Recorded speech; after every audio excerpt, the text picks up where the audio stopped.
Hello students, welcome to my YouTube channel Om educational. I hope आप सभी लोग ठीक होंगे।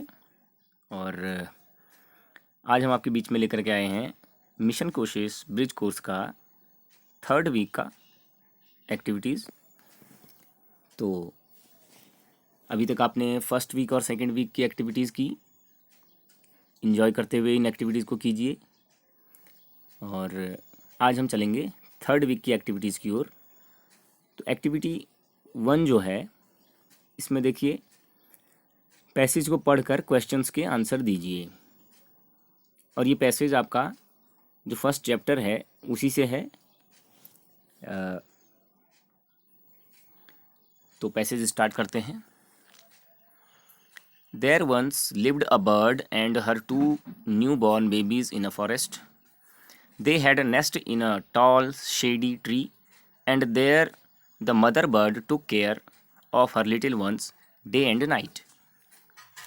One day there was a big storm. There was thunder, lightning, and rain, and the wind blew down many trees. The tall tree in which the birds lived also came down.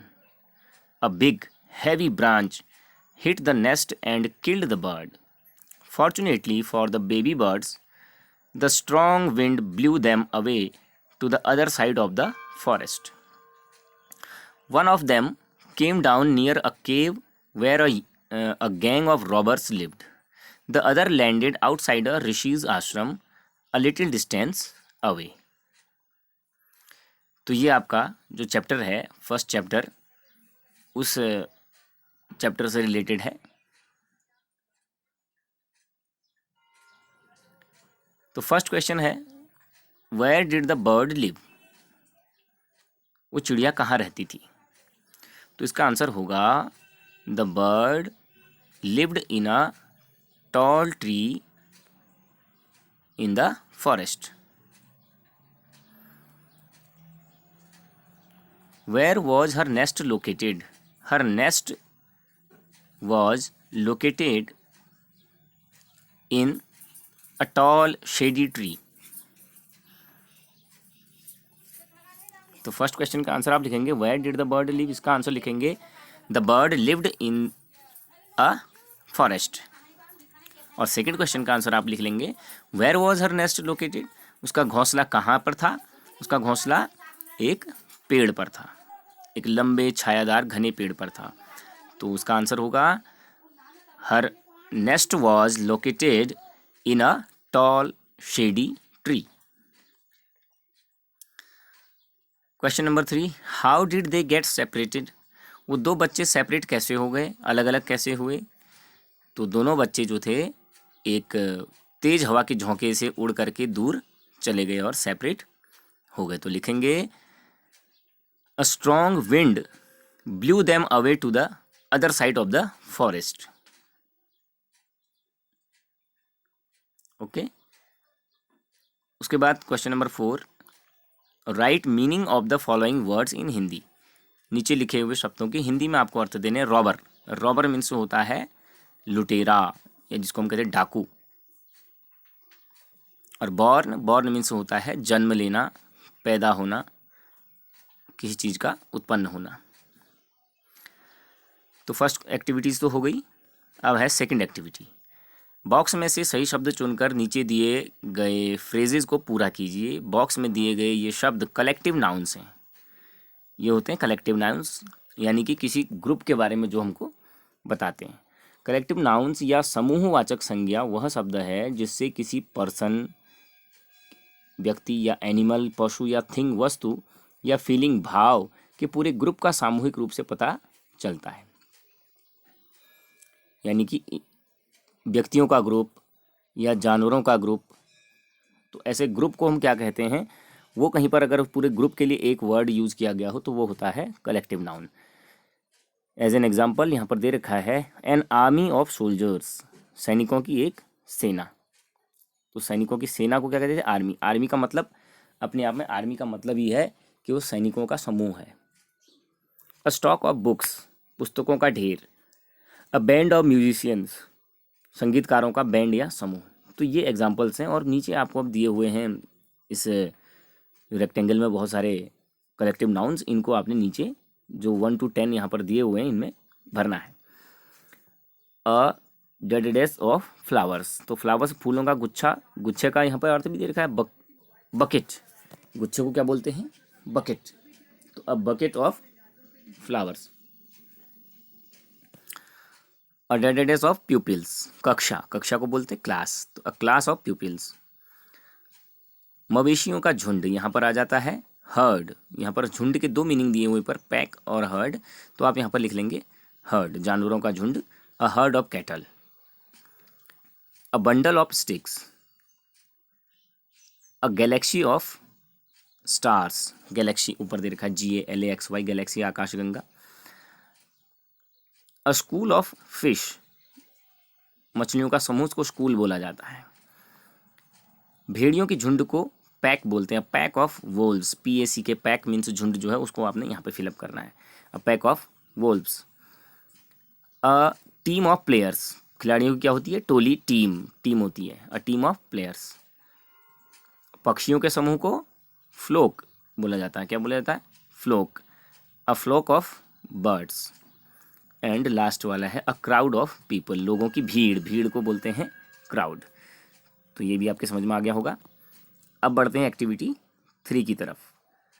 A pronoun is a word that takes the place of a noun, यानी noun के स्थान पर प्रयोग किया जाने वाला शब्दों को सर्वनाम या प्रोनाउन कहते हैं। ये आपको पता है, पढ़ा होगा आपने पिछली कक्षाओं में, नहीं भी पढ़ा तो यहाँ पर आप इसको समझेंगे कि प्रोनाउन क्या होता है, जो नाउन के स्थान पर यूज होता है। नाउन मतलब किसी चीज़ का नाम, और उस नाम के बजाय हम किसी शब्द का यूज करें तो वो हो जाता है सर्वनाम यानी कि प्रोनाउन। जैसे Ram is a doctor, he works in a hospital. Ram एक डॉक्टर है, वह हॉस्पिटल में काम करता है। हमने बार बार यहाँ पर राम राम नहीं लिखा, हमने Ram is a doctor, Ram works in a hospital, Ram ये राम वो, इस तरह से बार बार हम राम शब्द को ना लिख करके एक बार हमने राम लिखा, और बाकी उसके बारे में जब भी हम बात कर रहे हैं तो उसके लिए हम ही का प्रयोग कर रहे हैं, या हिज का प्रयोग करेंगे, या हिम का प्रयोग करेंगे, तो ये सब क्या होंगे? प्रोनाउन होंगे। राम के स्थान पर ही का प्रयोग किया गया है दूसरे सेंटेंस में, राम इज अ डॉक्टर के बाद he works in a hospital, तो ही जो है ये राम के लिए प्रोनाउन यूज हुआ है, तो ही क्या हो गया? Pronoun. Same as Suman is a teacher, she teaches in a school, Suman एक टीचर हैं, वह स्कूल में पढ़ाती हैं। तो यहाँ पे शी जो वर्ड आया है ये सुमन के लिए आया है, तो सुमन तो नाउन है लेकिन शी क्या हो गया? प्रोनाउन हो गया। तो आपको ऐसे ही इसमें नीचे जो दिए गए हैं प्रोनाउंस अंडरलाइन करने हैं। He, she, it, they, we, you, them, us, him, her, our, etcetera are some examples of pronouns. तो नीचे दिए गए सेंटेंसेज में प्रोनाउंस अंडरलाइन कीजिए, आपको प्रोनाउंस को अंडरलाइन करना है। तो फर्स्ट वाला है I am Prem Sagar, please call me Prem, तो ये first has been done for you, पहला वाला आपके लिए कर दिया गया है। तो इसमें आई जो है प्रोनाउन है और मी भी प्रोनाउन है, तो दोनों को अंडरलाइन किया है। अब आपने नीचे के जो सेंटेंसेस हैं इनमें से आराम से इनको छांट लेना है। वी आर यंग बॉयज़, तो वी यहाँ पर प्रोनाउन है। Please don't talk to us, us यहाँ पर प्रोनाउन है, लाइक ग्रोन अप्स, तो सेकंड वाले में वी और us. You are a doctor, you यहाँ पर प्रोनाउन है। आई मेट यू, आई भी यू भी एट द हॉस्पिटल, ये प्रोनाउन है। He is our neighbour, he और आवर नेबर है। We see him every day, we और हिम ये दोनों प्रोनाउन हो गए। She is an actor, she यहाँ पर प्रोनाउन है। वी भी प्रोनाउन है। ऑफन सी हर, हर HER हर भी प्रोनाउन है। ऑन टेलीविज़न ये प्रोनाउन है। It is a leopard, it यहाँ पर pronoun. We can see it in the zoo, we और it pronoun. They are poor, they यहाँ पर pronoun. Everybody should help them, them यहाँ पर प्रोनाउन। तो ये बहुत इजी है, आप इसको समझ करके बना सकते हैं। एक्टिविटी नंबर 4 की तरफ बढ़ते हैं। An adjective is a word that tells us more about a noun. Adjective क्या है? एक वर्ड है जो कि हमको नाउन के बारे में बताता है, कि नाउन के बारे में और भी जानकारी हमको देता है, कि नाउन कैसा है, किस प्रकार का है, उसकी विशेषता बताता है। उसको कहते हैं विशेषण, यानी कि एडजेक्टिव। विशेषण शब्द से ही समझ में आता है कि किसी की विशेषता बताता है, और विशेषता किसकी बताई जाती है? नाउन की। इट डिस्क्राइब्स अ नाउन, यानी कि ये नाउन का वर्णन करता है, नाउन के बारे में और भी हमको कुछ जानकारी देता है। नाउन की विशेषता बताने वाले शब्दों को विशेषण या एडजेक्टिव कहते हैं।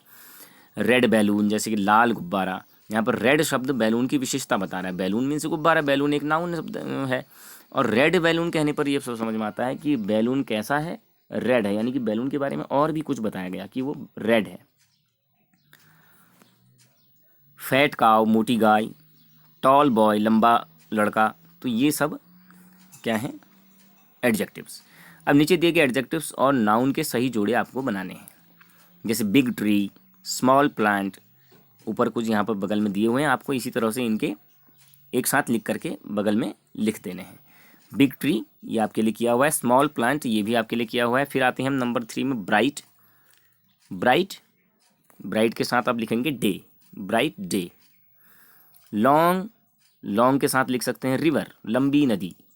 हाई, हिल्स, हाई के साथ लिख सकते हैं हिल्स, ऊंचे पहाड़। सॉफ्ट बेड, सॉफ्ट के साथ आप लिख सकते हैं bed, soft bed, BED, soft bed. Blue, blue के साथ लिख सकते हैं स्काई, नीला आसमान, ब्लू स्काई। ग्रीन, ग्रीन के साथ आप लिख सकते हैं पैरट, ग्रीन पैरट, देखिए पैरट भी इधर है 3rd नंबर पे, ग्रीन पैरट। 4 लेग्स, 4 के साथ लेग्स। और स्ट्रॉन्ग, स्ट्रॉन्ग के साथ क्या लिख सकते हैं, स्ट्रॉन्ग वॉल, WALL, जो हमारा यहाँ पर छूट गया वही लास्ट बचा हुआ, वॉल, स्ट्रॉन्ग वॉल, मजबूत दीवार। समझ में आ गया आपके? तो ये आपकी एक्टिविटी है। एक्टिविटी 4 तक मैंने आपको आज ये बता दिया है। एक्टिविटी 5, 6, 7 को मैं आपको अगले वीडियो में बताऊंगा, और उम्मीद करता हूँ आपको समझ में आया होगा। और पिछली जो वीडियोज़ हैं, पिछली एक्टिविटीज़ अगर आपने नहीं बनाई हैं तो पिछले हफ्तों की, 1st एंड 2nd वीक की नहीं बनाई, तो आपको मेरे यूट्यूब चैनल पर वो वीडियोज़ मिल जाएंगे, उनको देख करके आप आराम से बना सकते हैं। और अगर चैनल पर नए हैं तो इसको लाइक कीजिएगा, सब्सक्राइब कीजिए, और अधिक से अधिक अपने दोस्तों तक इसको शेयर भी कीजिए, ताकि सारे बच्चों को इसको बनाने में कोई परेशानी ना हो। ठीक है बच्चों, ओके, तो आज के लिए इतना ही। बाकी अगले वीडियो के साथ फिर आपसे मुलाकात होगी, तब तक के लिए थैंक यू।